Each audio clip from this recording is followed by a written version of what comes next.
So on the squid, we think that is the ink sac right there. You can see the fins up here. That's pretty easy to see. See the tentacles and arms down here. The cesium, maybe? The cecum? The cecum, yeah. Possible. You can definitely see the pin in the middle.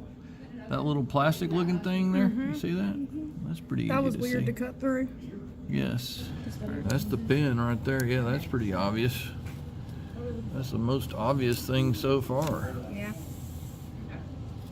Do y'all see any gills? The gills are supposed to be down. Oh wait, I see where they are. They're in the back, down in there, right back there. See at the end of my finger? Oh yeah.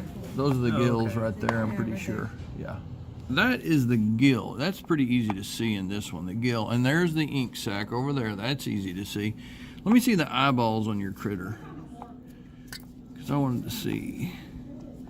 Wait. There's the siphon thing. There it is right there. Hold on a second. I haven't seen that yet. What do you call that? That is the funnel. That's how they shoot water and speed backward. That little thing right there. Yeah. Okay, now show me the eyes one more time, because I haven't seen any eyeballs. I think they cut off the eyeballs. No, I think they're there. I think they're just like... Maybe these? I think they're just Maybe hard, these are them? kind of hard to see. Oh, wait. Yeah, there we Hold go. up. There's an eyeball. Yeah. So down in here, in the middle, you can kind of see the beak area. So point to the middle mouth area of the beak. That middle, yes, that's where it should be hard. Yes. Because they can bite stuff with that thing. Yes.